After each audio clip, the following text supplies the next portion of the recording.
This is your Sasani at your service. Hello, hello, a blessed morning, Monday. Thank you so much, Lord. It's a Monday morning. Okay, so today we are going to discuss about the subject, verb, and objectives. But it's different from Korean to English. Okay, so in English, words is subject. Nauna po yung subject and verb and objectives. But in Korean, subject and objectives, nahuhuli po yung verb. Alright? So, explain ko po sa inyo ngayon. I'll give you an example. Alright, class, as you can see, our example ay buy milk. In English words yan. Subject, verb, objectives. Ngayon, dako na po tayo sa Korean words. Okay?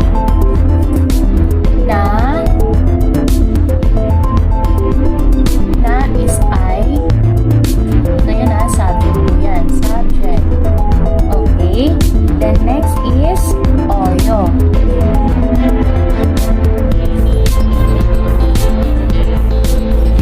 Oyo. So, ito po yung objectives. Okay. Then, sayo. Sayo. Buy. Sayo. Yung pagbili ha. Yung bumili ako.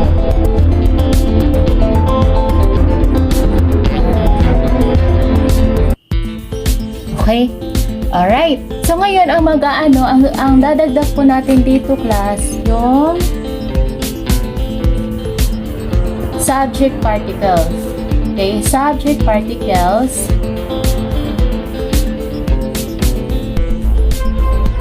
Okay?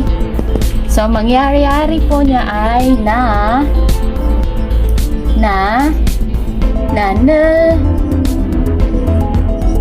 okay?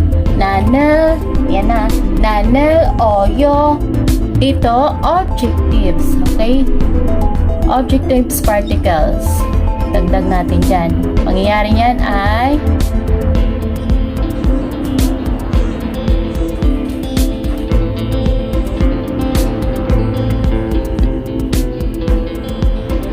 okay? So, magiging pearl. Okay? Alright? So, objectives particles po yan. So, 나는 어여를 사요. Okay? 나는 어여를 사요.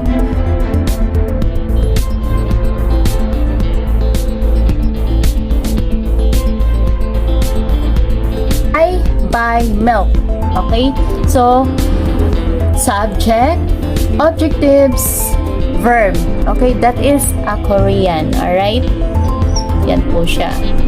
Right, mga loves, ito na sa akin pangalawang example.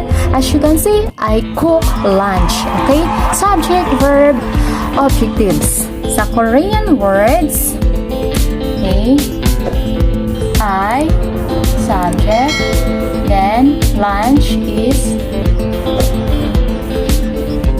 objectives, and then verb, lagi pong verb, huli, cook.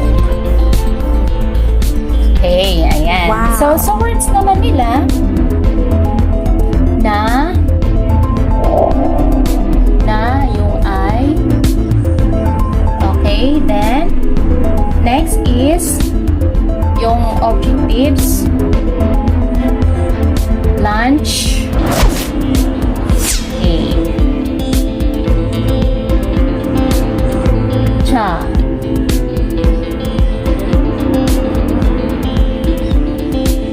cham,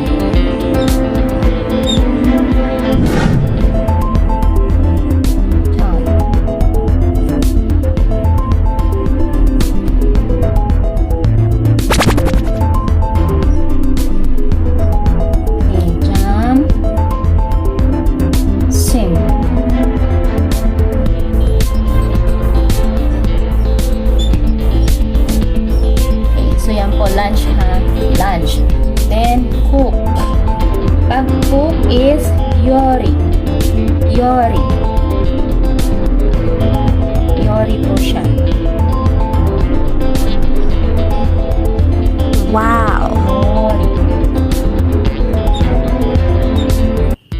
Yori po pag-cook. Okay? So, yan po ang Korean. Jam, sim, yuri.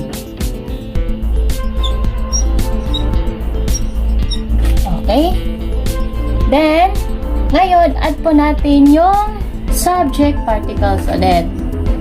Okay, ito subject, ito particles. Okay, na. Yan. So, ito na siya. Alright, nana. Then, dito, add po din natin yung objective particles. Okay po. Ayan. Okay, so magiging Nana, Jam, Sim, Rel, Yuri. Ito po yung na-add ha. Ito class. Okay? Subject. Yung objectives particles. Ito din po is subject particles. Okay? Then dito, madadagdag na po siya ng heyo. Okay? Yung verb particles. Okay? Magiging heyo.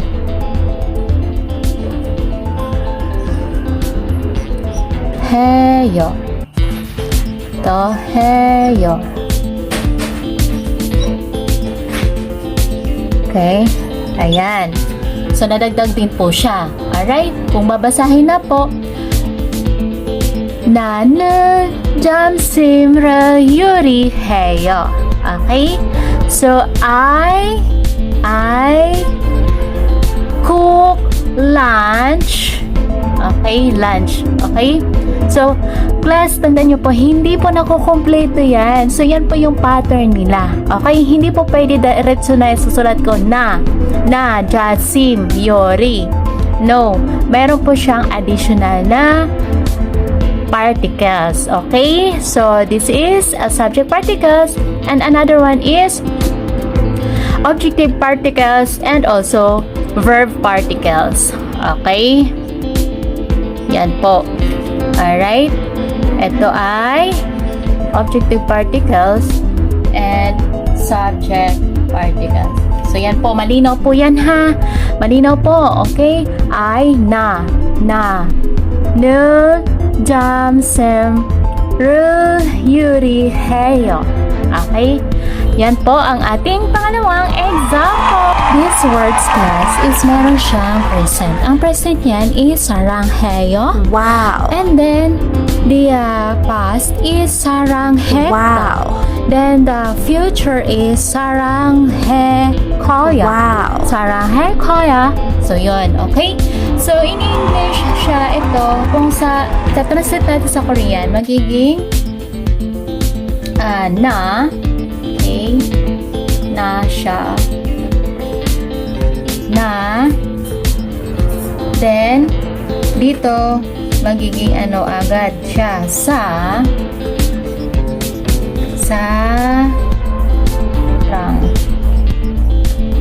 Okay, sarang.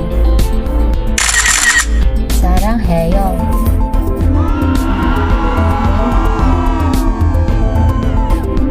So, eto dito, sarang heyo. Tapos, ano siya dito? Kasi ito, no. Ito, yung you. Okay? Na, sarang heyo. No.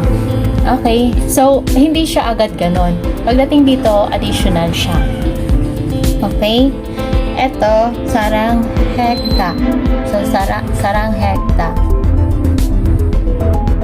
Okay, ganyan siya.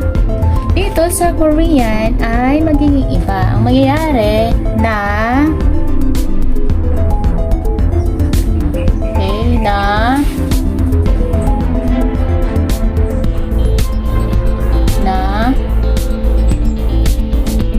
additional okay, yung subject particles.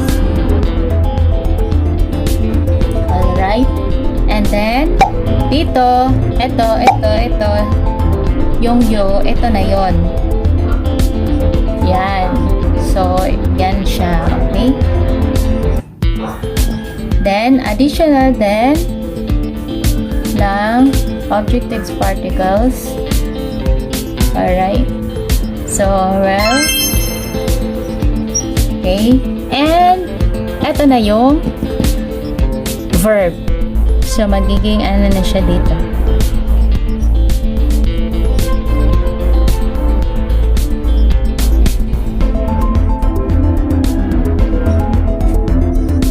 Alright? So, tandaan lang class ha. Sa Korean, lagi pong huli ang verb. Okay? Yung po ang pattern. Okay. So, yan.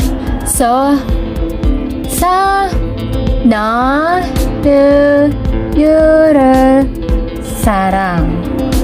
사랑했다, 사랑해요. So, magiging 사랑해요. Okay?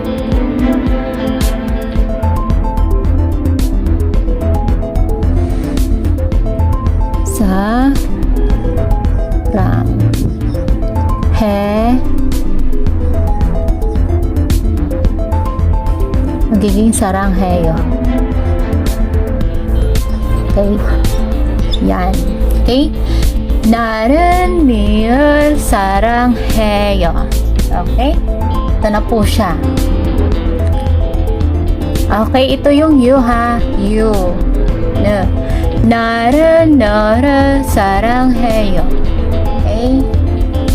So, yan po, class ang ating subject, verb, objective. So, I hope nag-enjoy kayo at marami kayong natutunan ulit ng panibago. Okay? Don't forget to like, share, and leave your comments below, please. Okay? And any question? Mag-leave lang po kayo dyan sa baba.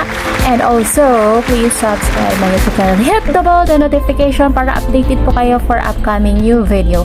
Alright, saranghe everyone! 감사합니다. Bye! 고마워!